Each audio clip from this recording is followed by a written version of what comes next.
Écoute, plusieurs commentateurs, dont moi, on se posait la question, OK, elle est partie pour créer un autre parti. Elle dit non, c'est pas ça. On voyait très bien qu'il y avait une distanciation avec le Parti québécois, probablement que le torchon brûlait avec notamment Pascal Bérubé. Mais il y a autre chose que j'ai appris.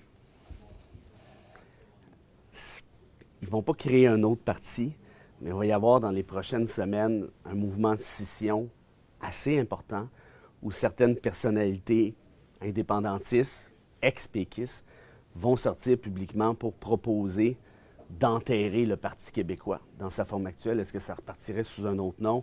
On verra bien.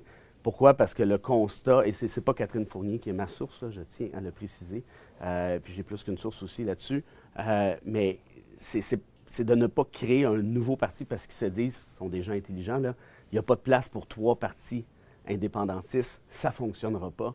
Alors, il faut enterrer le PQ et essentiellement repartir, si je peux dire, sous un autre nom. Mais là, imaginez la guerre larvée qui va être balancée à ce niveau-là. Ça va être dégueulasse. Vous avez vu mardi l'échange de tweets entre Bérubé et Jean-Martin Hossan. J'ai jamais vu une affaire comme ça, là. Hossan était candidat pour le PQ le 1er octobre passé, là. Et Bérubé, comme ça, lui lance une claque en pleine face. Ça sort de nulle part. Il dit « Hey, Hossan, on m'a demandé à TVA ce que tu faisais de bon, puis je n'ai pas su quoi répondre à part un truc de Guil Québec ou je sais pas quoi. » Et là, Hossan lui répond. Il dit « Je me demande si René Lévesque, Jacques Parizeau, Lucien Bouchard auraient envoyé un tweet comme ça. Je réfléchis. » Et Bérubé dit « Contrairement à toi, moi, je ne me compare pas à ces hommes-là. » Donc, vous voyez l'espèce de... Écoute, donc, visiblement, là, je pense que ça appuie un petit peu mon hypothèse. Pourquoi Bérubé va planter comme ça, Hossan, out of the blue, sans contexte, c'est qu'il sait très bien qu'il y a un mouvement qui est en train de se créer pour enterrer le Parti québécois. Il y a quelque chose de triste, en quelque sorte, là-dedans, le parti de René Lévesque, le parti de Parizeau, le parti de Bouchard. Est-ce que le constat est lucide? Peut-être que c'est vrai que le véhicule du PQ est pas mal endommagé, puis ça va être difficile de refaire partir le véhicule en question.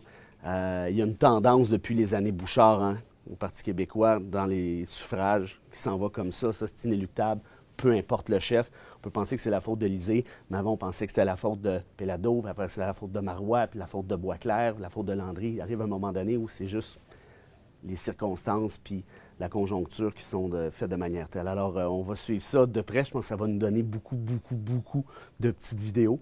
Ça, c'est la bonne nouvelle. Autre affaire, puis dernier truc. On m'a dit Paul Saint-Pierre Plamondon serait dans ce truc-là. Ça, je ne suis pas sûr que c'est la meilleure affaire. Mais sinon, Léo Bureau-Blouin, ça, c'est pas mal mieux. Les Hossan, donc, on va être des jeunes indépendantistes convaincus, donc j'exclus Plamondon, mais progressistes, qui veulent rien savoir ou à peu près de l'identitaire.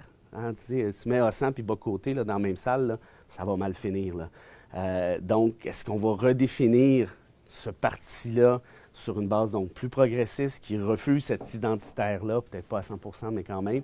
J'ai comme l'impression que c'est ça qui s'en vient. En tout cas, on verra bien. Peut-être que ce qu'on me dit est plus ou moins collé à la réalité, mais si tel est le contraire, on va avoir du fun. Salut!